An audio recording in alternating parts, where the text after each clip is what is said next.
There was no holding him. It said, "Try a wilderness vacation. A lovely mountain cabin complete with a rowboat by beautiful Crystal Lake." "Ah," said Papa, looking beautiful word pictures. "To wake with the rising sun and catch our breakfast from a clear mountain lake. To bathe in sparkling water. To snack on delicious wild berries as we tramp the mountain trails. To gaze at the beauty of a mountain sunset. Then to sleep through the peace and quiet of mountain night, far from the noise of traffic and neighbors barking dogs." It all sounded great to the cubs. "What kind of fish will we catch, Papa?" asked Brother. "Trout, no doubt," he answered with supreme confidence. But Mama wasn't so sure he would catch anything, so when she packed, she took along some canned goods in case the trout weren't biting, and some books and games in case of a rainy day. "I can almost taste that fresh caught trout," said Brother, as the road led ever higher into the mountain forest. "And I can almost taste those yummy wild berries," said Sister. "And don't forget my terrific wilderness stew," said Papa, as he turned onto an even steeper road. "But we didn't bring things for stew," objected Mama. "All we brought are some canned goods." "Of course we didn't," laughed Papa. "I'm talking about my special live-off-the-land survival stew. It's my secret recipe. I make it from bark, leaves, and roots that I find in the woods." "When will we get there?" asked the cubs. "Very soon, I can tell by the smell of that mountain air," said Papa, taking a deep breath. "That's not mountain air," complained Brother, making a face. "That's skunk." Said Papa, wrinkling his nose. "A good time to start taking those pictures," thought Mama. "Phew," said Papa. "Click," said the camera.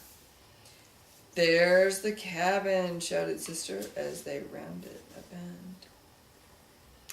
And there it was indeed, a mountain cabin beside a lake, complete with a rowboat.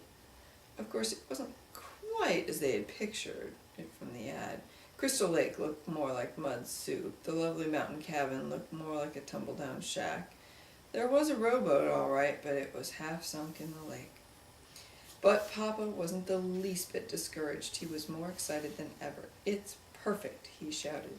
"The most perfect live-off-the-land vacation spot I've ever seen." Mama wasn't so sure. She noticed that there were no wires leading into the cabin, which meant there was no electricity. "That's the last thing we need," scoffed Papa. "What you need on a live-off-the-land vacation is plenty of can-do spirit and lots of forest smarts. I've got enough of those for all of us." He took a cooking pot and a folding chair from the car trunk. "Here," he said, making a seat for Mama. "This is a vacation. You relax while I gather the fixins for my fabulous wilderness stew. And you two tidy up the cabin," he called to the cubs as he headed into the forest with a cooking pot. But Mama didn't expect to do much relaxing on this vacation, and she wasn't surprised to find that the cabin was an even worse mess inside than it was outside.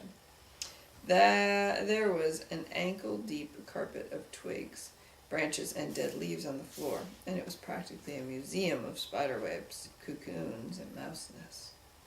"Time for another picture," thought Mama. Scurry, scurry went the mice. Click went the camera. "What's this?" asked Sister as she cleaned leaves out of the sink. "That's a hand pump for water," answered Mama. "Just what I need." It was Papa, back with his cooking pot full of strange-looking bark, leaves, and roots. "A little water for my stew." He worked the handle, the pump gurgled and squeaked, and after a while began to squirt water. Squirt water. Stew? What is he making? Yes, rusty brown water. But he wasn't discouraged. "Just what I need for my stew," he said cheerfully. "Ready-made gravy." He carried the pot outside where he had prepared a cooking fire. It was very relaxing for the cubs, very exciting for the cubs, but Mama wasn't so sure. She made up a fire in the fireplace. and warmed up a supper of canned beans and dried honeycomb. When Papa cried stew time, the cubs ran out for a first taste. Mama followed with the camera. "Here's to living off the land," said Papa, holding up a big spoon of strange-looking stuff. Then he, brother, and sister each took a sip. "Yuck," said sister. "Blech," said brother. "Patooey," said Papa. "Click," said the camera. Mama Bear's supper of beans and honeycomb proved to be very tasty. Papa Bear stretched and yawned. "Now, early to bed so I can get up with the sun and catch our breakfast." The sun did rise, and it was very beautiful. But Papa snored right through it. The frogs, crickets, owls had made such a racket during the night he hadn't fallen asleep until just before the rising sun lit up the sky.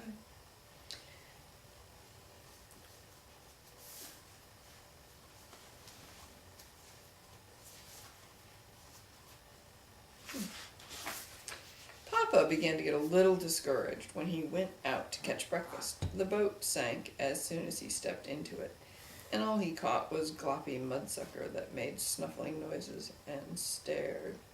"Snuffle, snuffle, glop," said the mudsucker. "Click," said the camera. It was Papa's turn to snap the picture when Mama and the cubs tasted the wild berries.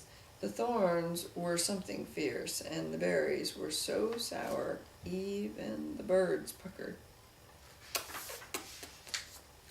Later, there was a perfectly beautiful sunset, but the bear family didn't get to see much of it. They were too busy swatting the swarms of hungry mountain mosquitoes that swooped in from the lake. "Live off the land, you say," shouted Mama as she ran for the cabin.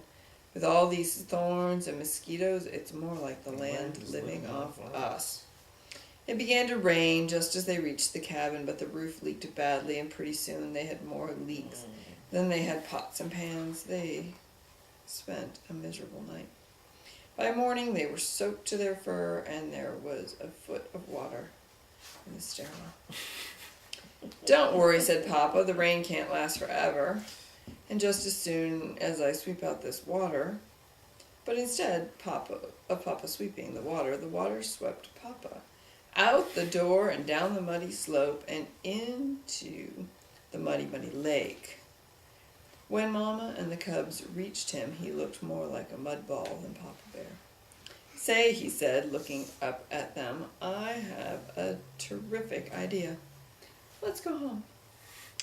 So the bear family loaded the trunk, put the car top up, bundled into the car, and bumped and splashed down the mountain in the driving rain. The rain had stopped, and the sun had come out by the time they reached the valley, and their treehouse had never looked so good to them as it did that day. The next day, Mama took the film to the camera store to be developed. When the pictures came back a few days later, the bear family wrote titles on them. They began to chuckle as they passed the pictures around. The chuckles grew to roaring laughter, and soon they were laughing so hard they cried. Papa smells the mountain air. Blah, blah, blah, blah. We are greeted upon our arrival. "Hi, we're just some squirrels." Nice. We taste Papa's wilderness stew. Look. Papa catches our breakfast. Glub. Our first taste of wild mountain berries. Whoa! Papa decides it's time to go.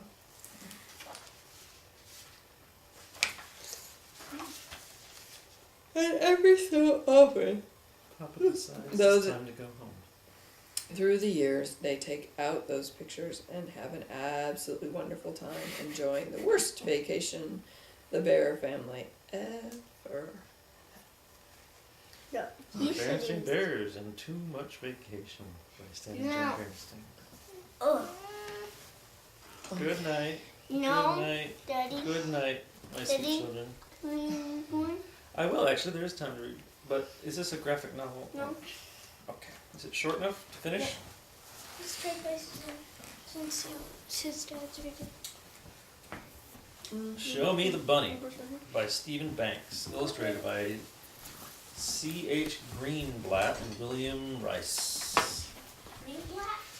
Knock knock. Who's there? Asked Patrick. It's me, SpongeBob. Guess what? The Easter Bunny is coming tomorrow. Patrick jumped up and down. Oh boy, the Easter Bunny. Is he going to come down the chimney and bring me presents? SpongeBob shook his head. No, Patrick, that's Santa Claus. The Easter Bunny hides eggs and we find them. Patrick ran to his refrigerator and grabbed a carton of eggs. I found the Easter eggs, he shouted. Easter's tomorrow, said SpongeBob. Besides, Easter eggs are painted pretty colors. That night, Patrick hung a stocking above his fireplace and went to bed early. SpongeBob was so excited for Easter, he counted eggs until he fell asleep. Early the next morning, the Easter...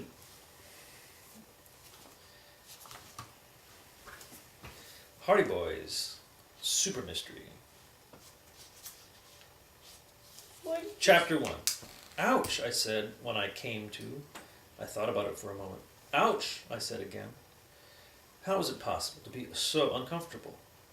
I tried to stretch, and I couldn't. I couldn't move at all, in fact. I was tied up like a calf at a rodeo. You forgot to say that that's Joe thinking and speaking. Joe. My hands and feet were tied together, and then to each other, forcing me to stay hunched over in a fetal position, lying on my side. No wonder I was uncomfortable. Okay, think, I told myself. How did I get here? From the pain in my head, I guessed that someone had jumped me. I couldn't quite remember.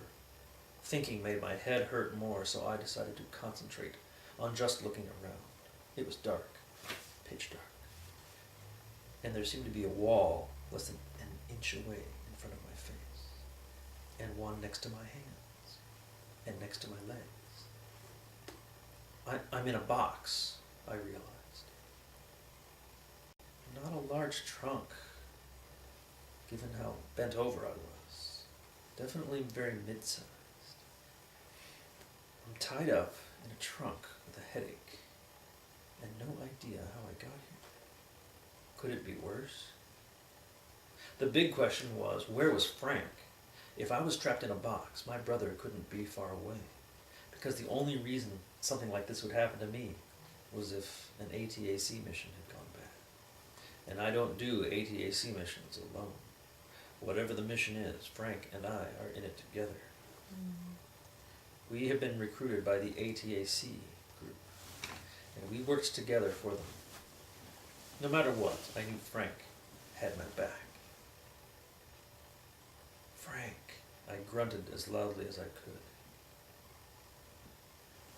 There's not a chance no one's going to hear that, I thought. I realized I probably shouldn't try yet. Whoever tied me up could still be out there and not know I was awake yet. Talking would just tip him off, and I'd lose whatever strategic advantage I had. That's Frank's term. I don't think he uses it correctly. He likes to plan ahead, so he thinks strategic advantage means having something that might help him, something other people don't have.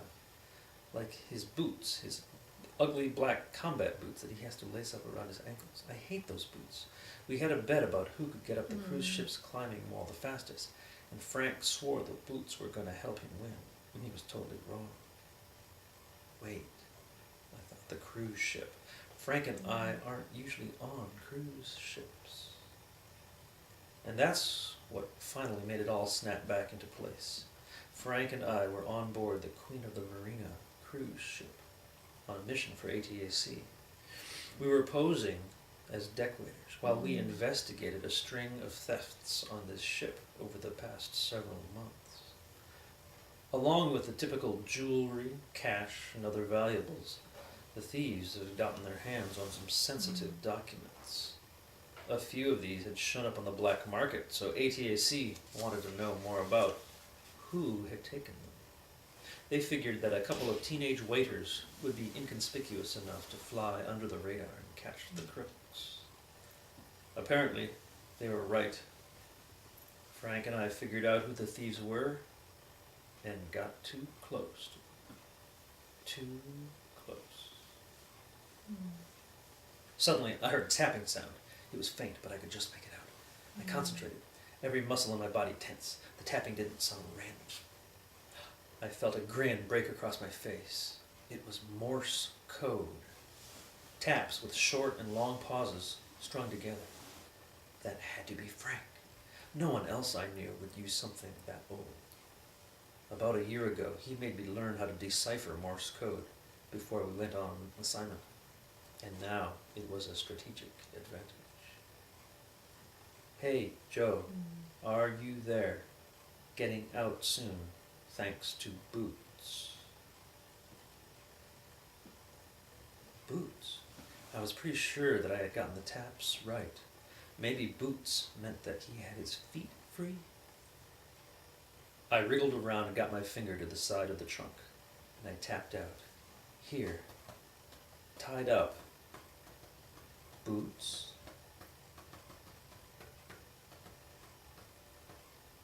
At least I think that's what I said. Boots rock was all I got in response. Maybe Frank got hit over the head harder than I did.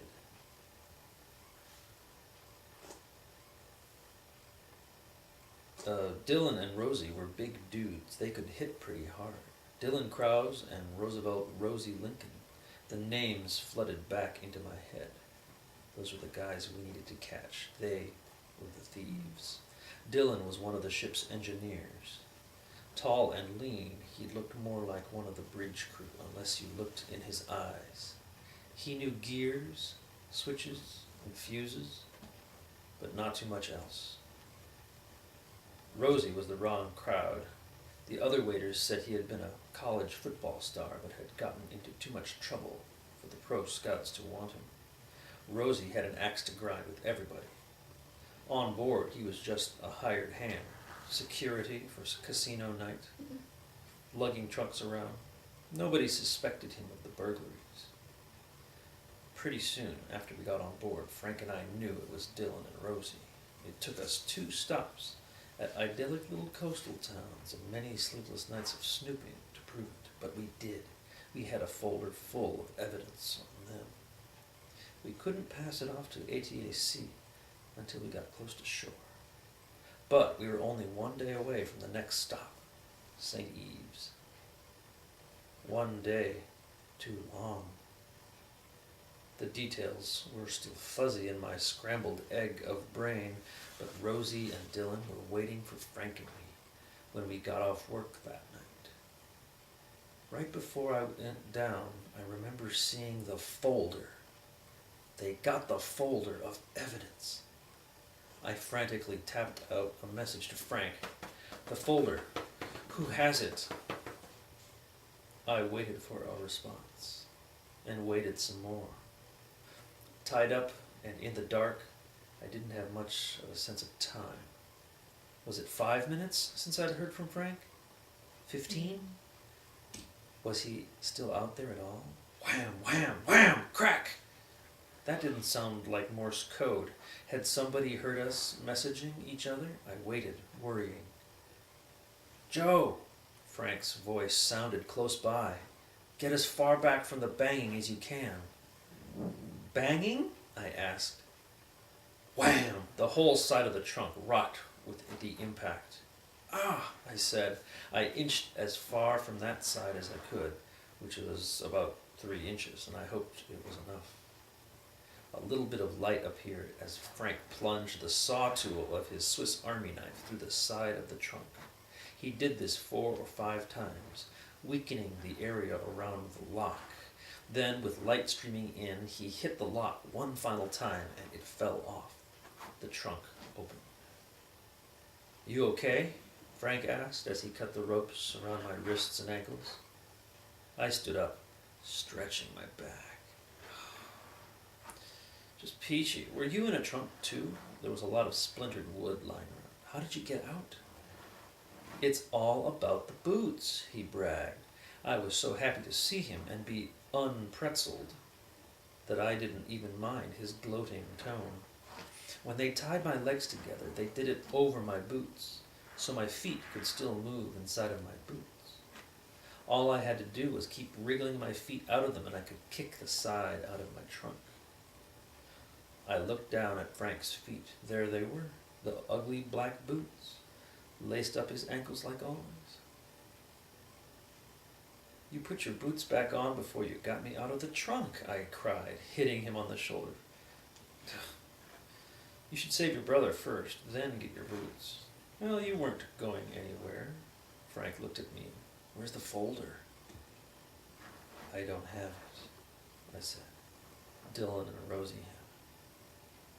We must be coming up on St. Eve's, Frank said. I guess we've been in the trunks all night. I think we're in the luggage holder. Look at all the suitcases. They didn't want to hurt us, but they needed us out of the way long enough that they could get away with a folder, I guessed. What are we waiting for then? Frank asked. We have to find them before they get off. Let's do it. I tore out of the luggage holder with Frank right behind me. It's the exercise deck, I yelled over my shoulder to Frank. We ran along the long corridors of the passenger cabins, up some stairs, and through another set of corridors to get to the decks. We were pretty far down into the belly of the ship. Before this assignment, I never knew the amount of fun they crammed onto the decks of big cruise ships. Above the passenger decks, there was a ton of decks. The sun deck, the fun deck, the Lido deck, and so on. They ranged from serene oases where passengers relaxed with a drink and a book, to action-adventure settings with rock-climbing walls and water park slides. Frank and I worked on the quiet decks and played on the exciting decks. Right now, though, we were heading to that exercise deck, which included a jogging track that ringed most of the other decks. I figured we stood the best chance of seeing Dillon and Rosie from up there. Over there, Frank yelled to me, pointing up toward the start of the jogging track. If we don't see them right away, we'll have a really good view of them getting off on the dock at St. Eve's. We dodged around the champagne pool, which had warm water with little light bubbles floating up from the bottom. I took the stairs 2 at a time up to the exercise deck. I didn't see Rosie and Dillon anywhere. I heard my brother pulling in air. After being stuck in a box for hours, we were both a little winded from the sprint. There were people all around, the same passengers we had been waiting on all week, but not the 2 people we were looking for. Frank! One of the dancers from the onboard Broadway review waved up at us from the sun deck below Shaney. From the sun deck below. Her name was Shaney, and right now she was wearing a bikini and had her hair up in ponytails. What are you doing? She called. Frank looked flustered.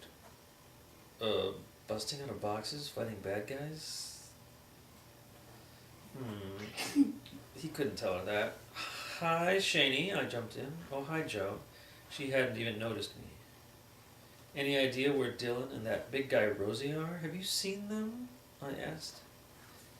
I think I saw them over by the reading lounges. Frank and I turned to each other in concern. The reading lounges?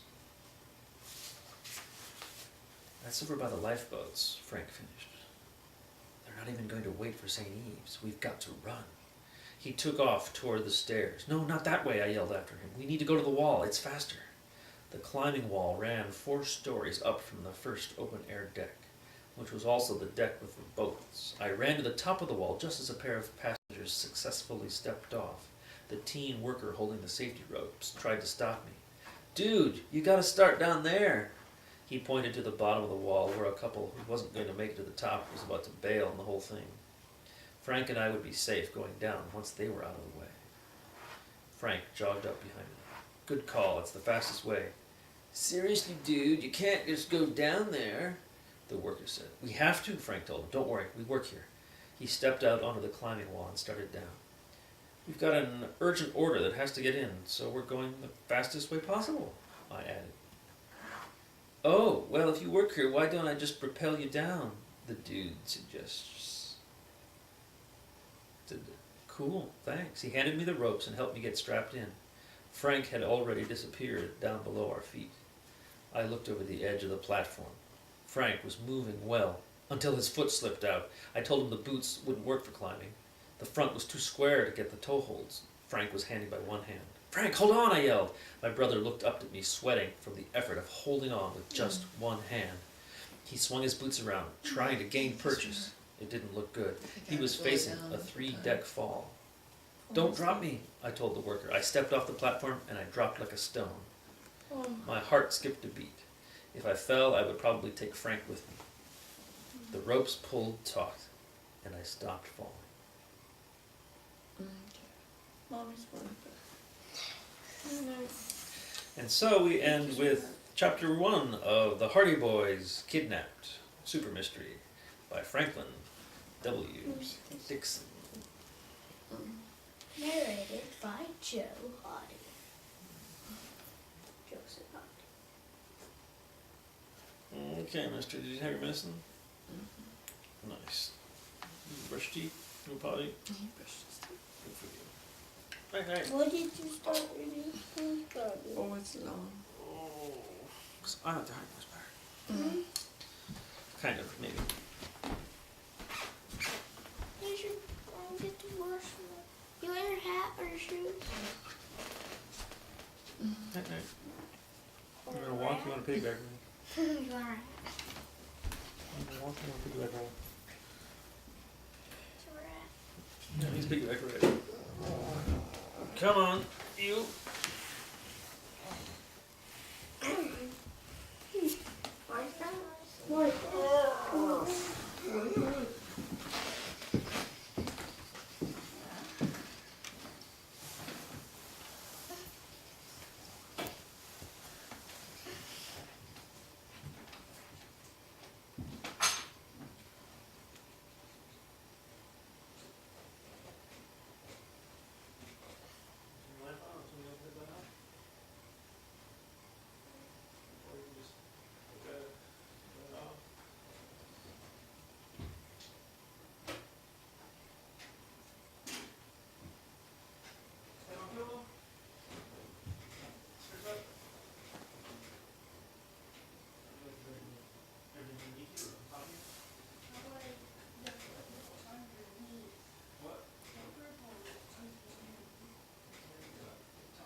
Is it still playing?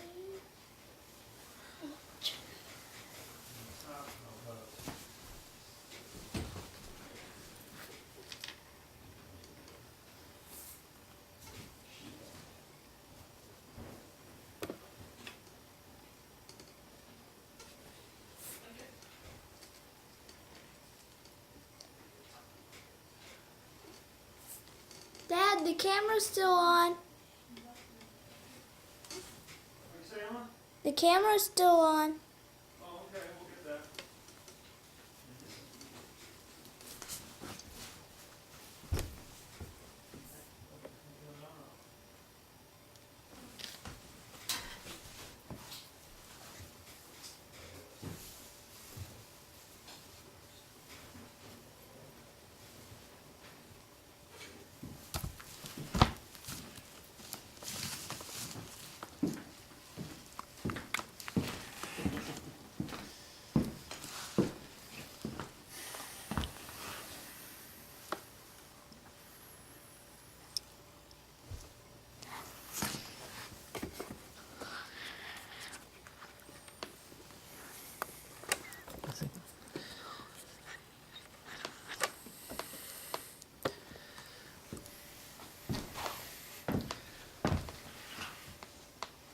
It's like a mirror.